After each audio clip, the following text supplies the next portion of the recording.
folks, and welcome to In the Kitchen with Pete. Simple and delicious is my motto. Now, you can tell your friends that you've learned this recipe today where you're doing some gently poached eggs in an elegant marinara sauce. It's outstanding, yes. Or, like I like to call it, we're having some sloppy poached eggs and tomatoes.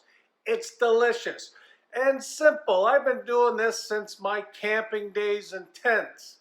Well, not so much in tents anymore. You know how that goes. You get the trailer, then you get a bigger trailer and a bigger trailer. But we still call it camping. And I love this recipe for that, or at home. If you like poached eggs and tomatoes, stick with me. You're gonna love it. Now we'll need something to poach our eggs in. You could use canned tomatoes, tomato sauce. I've even used spaghetti sauce. A marinara sauce is a good choice as well. If you want to check out my homemade marinara sauce on In the Kitchen with Pete, that's episode 116. I'm using a small 8-inch skillet. And I'm going to need about 1 1/4 cups of tomato sauce or whatever sauce you prefer. I've also added a couple basil leaves for flavor and bring it to a low boil.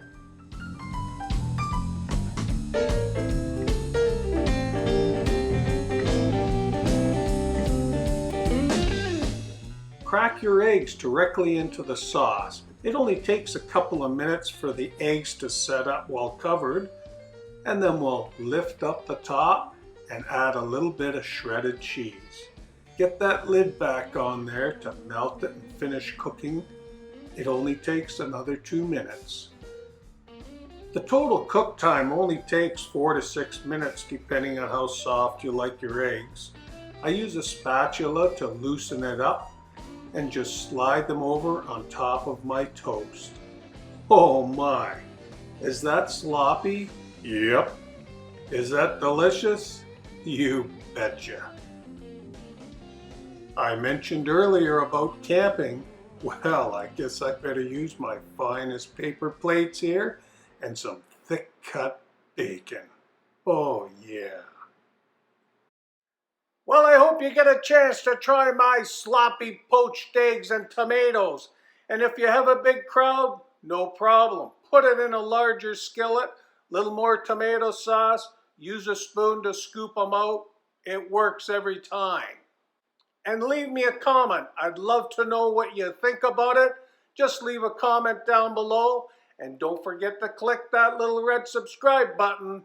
You'll get notified every Monday when I put out a new video. Well, thanks for coming out and watching In the Kitchen with Pete. Until next time, see ya. Living life